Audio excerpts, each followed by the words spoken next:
In the winter of 1475, music. The Ottoman Empire marched into a narrow valley, certain it would crush music, a small principality, and open the road into Central Europe. But what waited for them was not fear, not surrender. It was a united people, steady, silent, and prepared for music, a deadly ambush. High on the frozen ridges, Stephen watched an army, music, half the size of the force approaching him. Every slope, every river crossing, every breath of fog music had been shaped for this moment. And when the Ottomans stepped into the heart of the valley, the silence shattered. Arrows fell like rain. Cannons tore through the mist. The frozen river split beneath fleeing soldiers. And when the fog finally, music lifted, an empire lay broken. A small nation had held the gateway into Europe, and the echo of that morning would travel across music, the continent for centuries. In the 1400s, Europe was a place of shifting borders and constant fear. To the south, the Ottoman Empire was rising with terrifying speed. Its armies had captured Constantinople and were pushing deeper into the Balkans every year. To many Europeans, the Ottomans looked unstoppable, an empire that swallowed kingdoms the way storms swallow coastlines. North of this growing power lay a much smaller territory, Moldavia. It was a rural principality of forests, hills, and river valleys. Not rich, not heavily fortified, and not backed by a powerful alliance. What made Moldavia important, music, was its location. It sat right between the Ottomans, the Kingdom of Hungary, and the Polish, Lithuanian Commonwealth. Whichever power controlled Moldavia would control the trade routes, the river crossings, and the roadways leading directly into Central Europe. That meant one thing. Moldavia had no room to make mistakes. The ruler of this small land was Stephen, later known as Stephen the Great. He had inherited a principality surrounded by stronger, wealthier neighbors. Moldavia could not compete with their cannons, their cavalry, or their massive treasuries. So Stephen ruled with caution. He negotiated carefully, paid tribute when necessary, and tried to avoid provoking any of the giants around him. But even caution had limits. Years of Ottoman expansion placed Moldavia under growing pressure. Taxes demanded by the empire increased. Political demands grew heavier. Control of key ports, especially Shilia and Setata, Alba, became a constant struggle. Stephen watched as other small states tried to appease the Ottomans only to lose more territory each year. He understood the pattern. Once an empire begins tightening its grip, it rarely loosens it. At first, Stephen tried to maintain peace, but soon the demands became too much. The Ottomans began treating Moldavia less as an ally and more as property, something to be absorbed into the empire when convenient. Stephen realized that if he continued to comply, Moldavia would slowly disappear. Tension rose along the border. Clashes broke out between Moldavian patrols and Ottoman forces. Disputes over fortresses turned into armed confrontations. Stephen opposed certain Ottoman policies, and Istanbul saw this not as disagreement, but as defiance. By late 1474, the relationship had collapsed completely. The Ottoman leadership decided Moldavia had become a problem, and problems needed to be crushed quickly before they encouraged others to resist. Commanders began assembling an army large enough to overwhelm Stephen in a single campaign. For Moldavia, this was not simply a political conflict. It was the beginning of a fight for survival. Stephen received warnings from his scouts. An Ottoman army, tens of thousands strong, was gathering to march north. He could not outnumber them. He could not outspend them, but he could prepare. And the decisions he made in the weeks before the invasion would lead them all toward a frozen valley near a town called Vaslui, a place where history would bend in a direction no empire expected. Winter arrived in Moldavia with a harsh, unforgiving silence. Snow covered the hills, the forests, and the frozen roads leading in from the south. Most armies avoided campaigning during the season, but Stephen of Moldavia didn't have that choice. He knew the Ottomans were gathering their forces, and every day of winter brought them closer. If Moldavia waited passively, it would be crushed before spring. Stephen began preparing long before the first enemy soldier crossed the border. His strategy depended not on size or wealth, because he had neither, but on turning Moldavia itself into an obstacle. Villagers living near the southern frontier were quietly moved to safer areas. Food stores were relocated so invading soldiers wouldn't find anything to feed themselves with. Paths through the woods were altered or blocked. Wells were covered. Frozen river crossings were mapped in detail, because an army that didn't know where the ice was thin could suffer devastating losses before a single arrow was fired. The people did not complain or panic. Moldavians had lived with danger for generations, and they trusted Stephen completely. They knew this was the only way to make the land work for them instead of for the invaders. While the villages prepared, Stephen reorganized his army. He couldn't match the Ottomans man for man, so he focused on speed, mobility, and knowledge of the terrain. Light cavalry units were placed at the center of his strategy. Fast riders who could strike deeply, disappear into trees, and reappear miles away. Archers practice firing from horseback and from hidden positions behind ridges. His elite troops, the men he trusted most, remained close to him, ready to be used at the crucial moment. Even the peasant levies, men with little armor but fierce loyalty, were given roles that suited their strengths. They knew the forest better than any outsider, and that alone made them valuable fighters. By the time preparations were complete, Stephen had gathered roughly 20,000 men. It was smaller than the Ottoman army would be, but far more suited to Moldavia's winter landscape. He did not promise victory. Instead, he told his people that their survival depended on fighting like Moldavians, quick, adaptable, and impossible to pin down. Stephen also reached out to other Christian rulers, hoping for reinforcements. If Moldavia fell, the Ottomans would have a clear road toward Hungary and Poland. Yet when his envoys returned, they carried only polite words, not troops. Poland offered sympathy. Hungary offered intentions. Neither sent soldiers.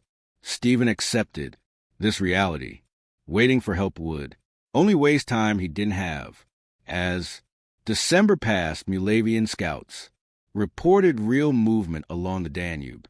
Ottoman supply lines were forming. Camps were being built.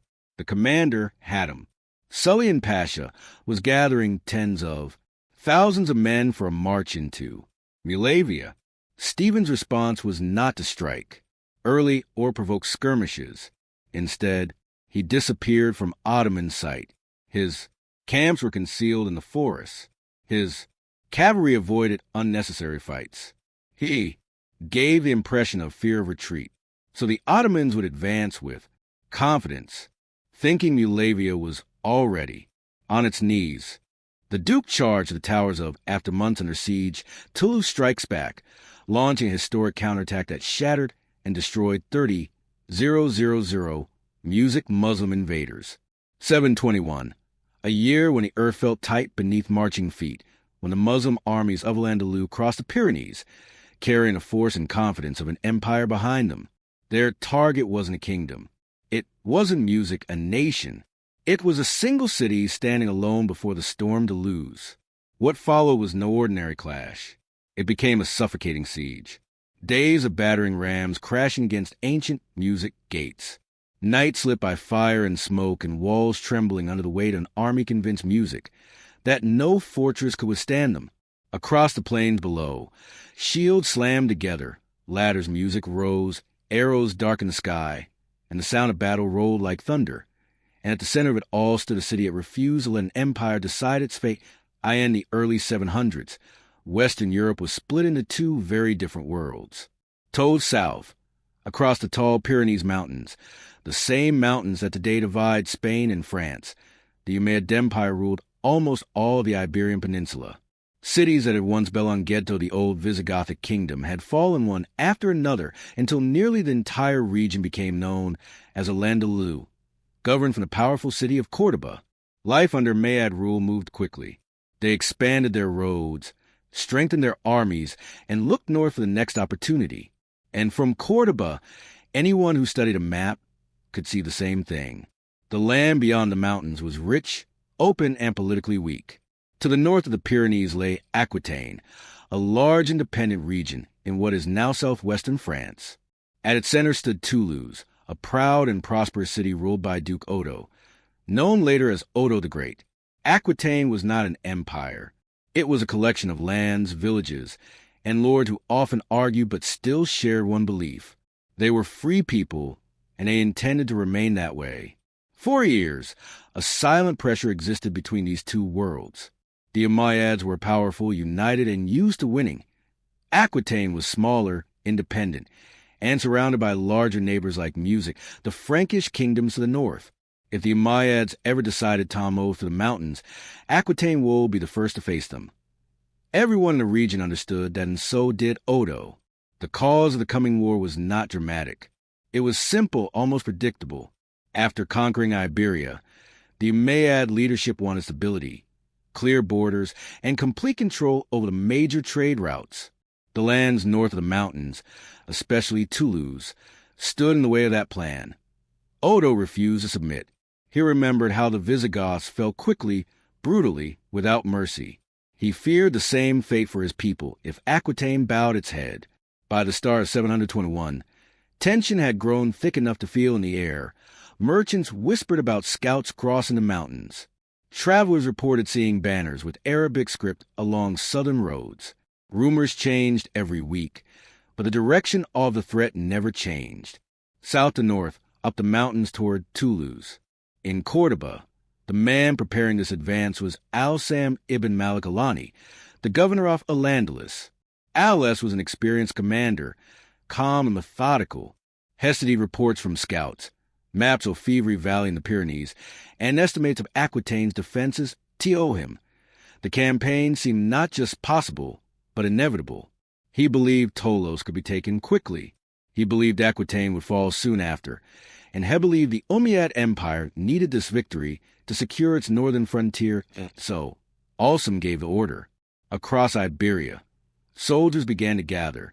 Cavalry units arrived from the open plains near Seville. Archers came from the cities in the east. Infantry marched in from every corner of Al-Andalus. Men hardened by years of constant warfare. Blacksmiths hammered late into the night, sparks jumping from their anvils. Quartermasters packed dates, grain, waterskins, medical tools, and spare horse stack. Every village along the southern roads felt the vibration of the coming march. The plan was clear. Cross the mountains, strike Toulouse, and break Aquitaine's independence in a single blow. By early spring, the preparations were complete. Tens of thousands of soldiers gathered in long lines along the valley roads leading toward the Pyrenees. Horses stamped the ground. Dust floated in the air. Standards bearing the Umayyad colors, white, green, and red, fluttered in the steady wind. At the center of the camp, Al-Sam stood over a final map spread across a wooden table. His commanders waited silently as he traced the main route to the mountains with the tip of his finger. North, north, he said quietly, to Toulouse. The sun was still low when the first drums rolled across the valley. Orders echoed from one end of the camp to the other. Scouts mounted their horses and sped ahead. Soldiers tightened armor straps. pulled their hoods into place and adjusted the weight of their shields. The Umayyad army was ready, and their long march toward Gaul was about to begin. The confirmation of the invasion reached loose at sunset, carried by a lone rider whose arrival silenced the city more effectively than any alarm. By the time Duke Odo stood before the report, the fading light had already turned the stone walls gold, as if preparing them for what was coming. The message contained no surprises, only the inevitable. The Umayyad army had crossed the mountain passes and was advancing steadily. Odo felt no shock, only a tightening in the chest, the weight off responsibility settling into its final shape. For years, he had warned Aquitania that a storm was building beyond the Pyrenees. Now, the clouds had finally broken. He summoned his council at dawn. Instead of fear, the room held something quieter. The unmistakable realization that history was entering their doorway. Maps were unrolled. Reports were compared. Every path that led south told the same story. The approaching force was too large to stop in open ground and to organize a scatter with raids. If Aquitaine was to survive, Toulouse had to withstand the first blow. Odo understood that a city could be more than stone. It, Clear's throat, could be a banner, a memory, a promise. If Toulouse stood, Aquitaine would rally. If it fell, no amount of soldiers would save them. High should have called it spread through the countryside, like a spark through dry grass. Not a speech carved into stone, but a simple demand that every village, every farmstead, every lord and freeman understood instantly. Aquitaine's survival depended on its people, all of them acting as one, and they answered. Men arrived in steady streams, farmers with hands hardened by years of soil, hunters carrying old spears. Behind that illusion, he prepared the battlefield. Stephen focused on a valley near the town of Vaslui, a place shaped by marshes, fog, narrow slopes, and frozen riverbeds. He studied how the fog settled at dawn, how sound carried across the valley, and where the ground turned soft beneath music, the snow. It was a place where a larger army would struggle to maneuver. It was a place where Moldavians could strike hard from hidden heights and vanish before. The enemy understood what had happened. He ordered trenches to be dug beneath, layers of snow, so they would be invisible to advancing troops. Archers were placed behind ridges where the Ottomans wouldn't see them until the first volley of arrows fell. Small cannons mounted on sleds were hidden in the woods so they could be moved quietly and fired without revealing their exact position to increase Ottoman confidence. Even more Moldavian riders attacked, supply wagons or scouting parties only, briefly before disappearing. These quick strikes created the illusion of chaos, of a country breaking apart, of an army too small and too frightened to stand and fight. None of it was accidental. Every move was part of a larger plan. And then came the news Stephen had been waiting for. The Ottoman army had crossed into Moldavia. Tens of thousands of soldiers were marching north. Following the roads and valleys Stephen had already turned into a trap. As they advanced deeper into Moldavian territory, the winter fog thickened, the rivers froze unevenly, music and the valley near Vaslui grew closer with every step. The Ottomans believed they were pursuing a desperate enemy. They believed victory was inevitable, but Stephen knew better. He knew that the empire was marching straight toward the place he had chosen, the place where numbers would matter far less than preparation. The trap was ready. All that remained was for the Ottomans to walk into it. Before dawn on January 10th, 1475, the valley near Vaslui was swallowed in a thick frozen fog.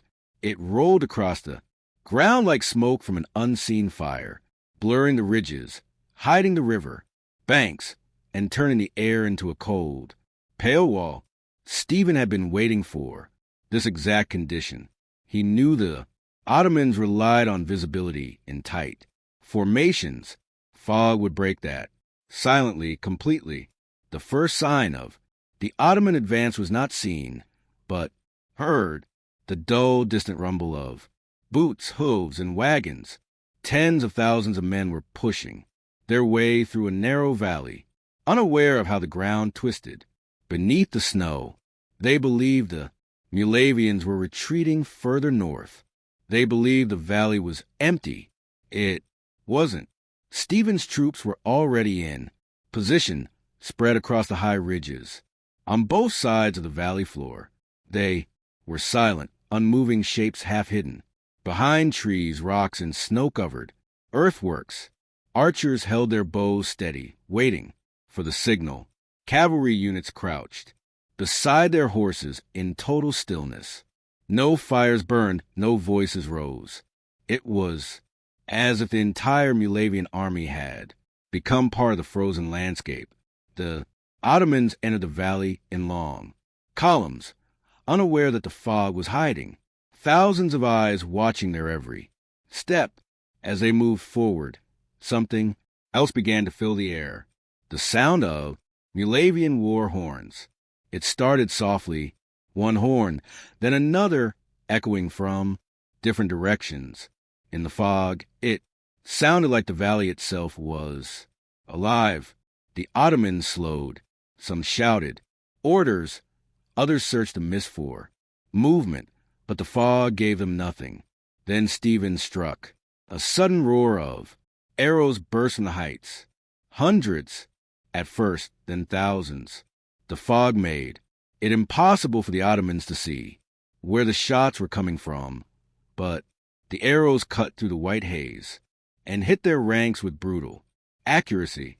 Soldiers raised shields, stumbled, shouted, and tried to form proper lines, but they didn't even know which direction the attack was coming from.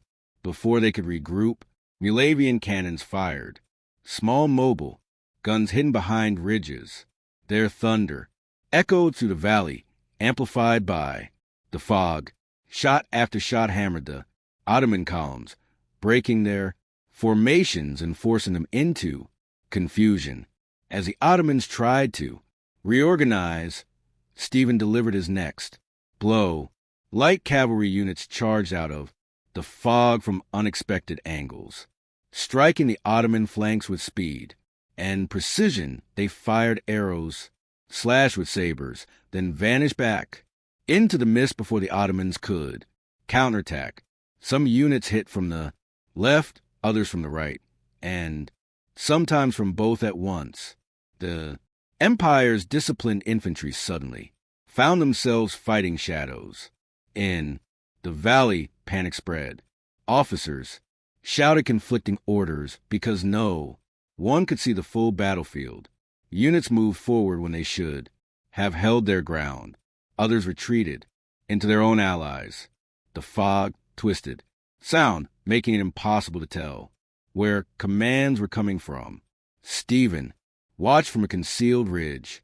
He waited. He needed the Ottomans to be fully disoriented before unleashing the final blow. When the moment came, he signaled his trumpeters. A deep rolling blast filled the valley. A Moldavian called a charge. From behind the fog, Moldavia's main battalion surged forward, descending the ridges in a coordinated assault. This was the strike Stephen had been saving. Infantry and elite guards, sweeping down like an avalanche, hitting an enemy already blinded, scattered, and exhausted. The valley erupted into chaos.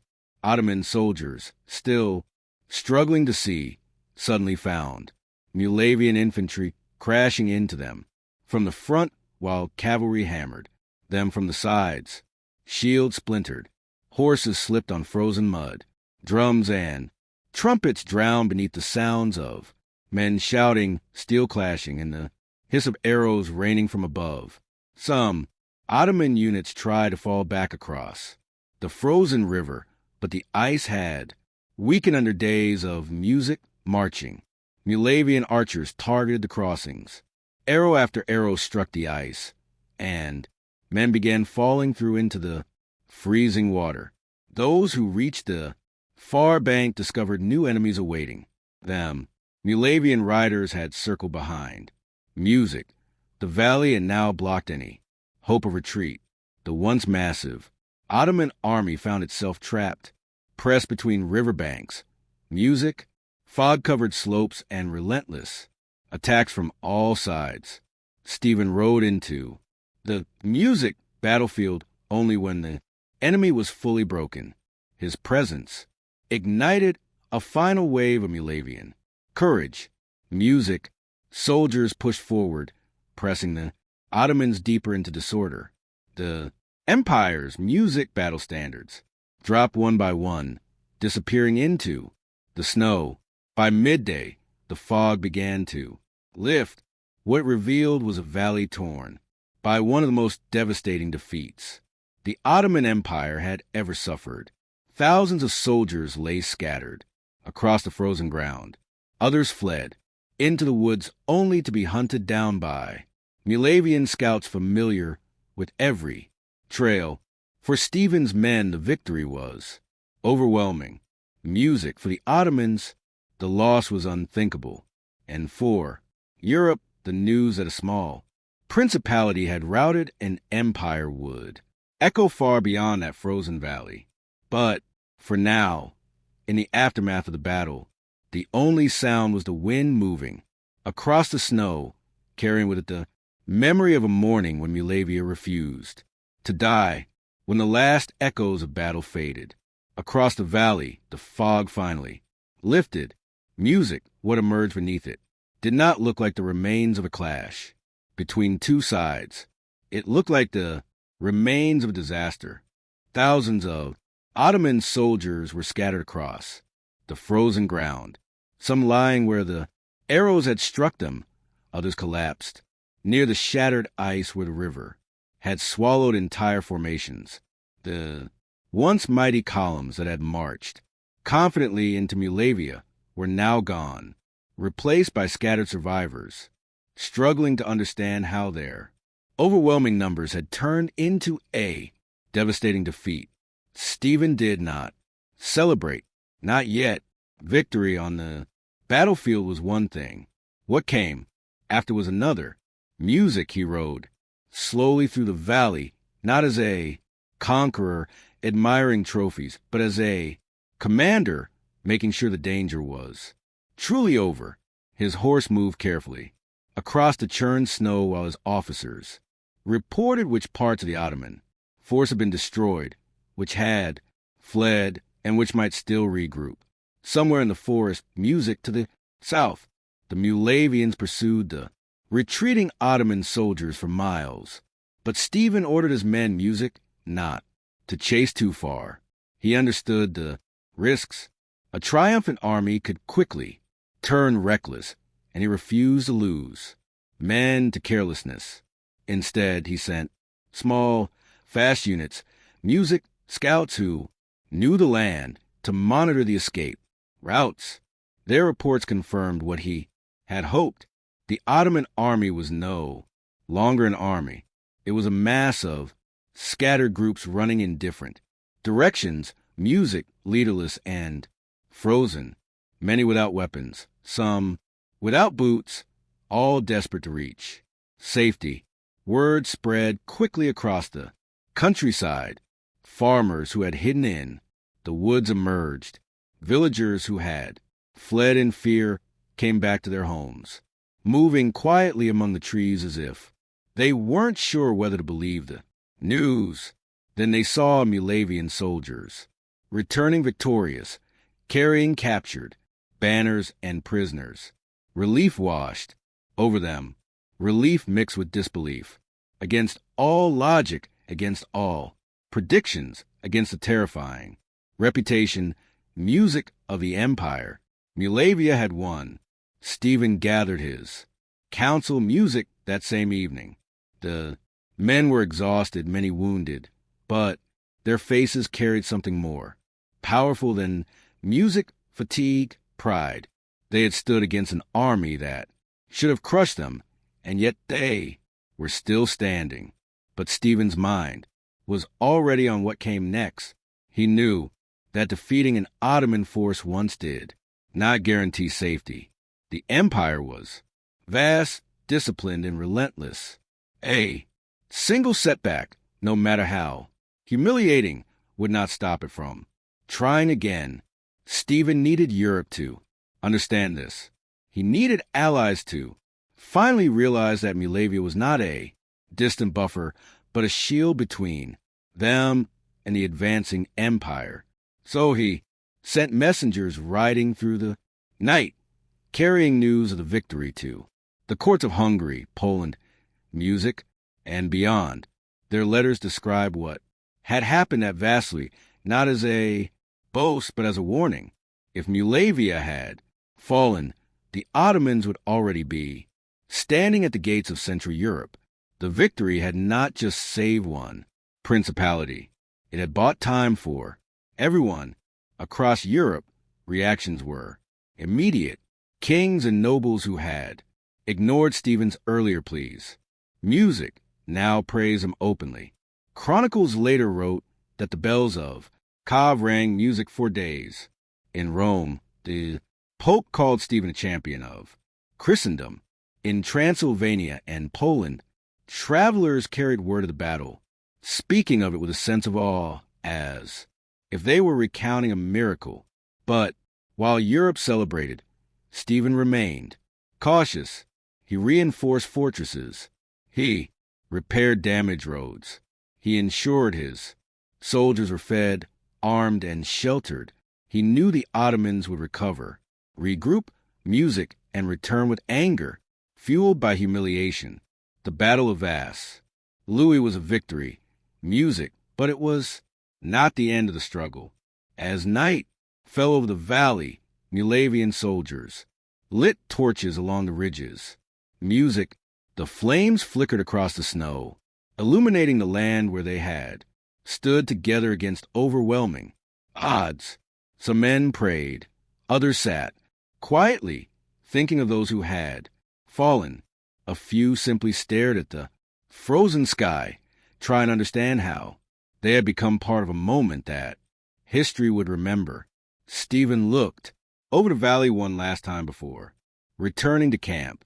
It was still cold and silent, yet in that silence there was something powerful, something earned, something that felt like the breath of a nation refusing to be erased.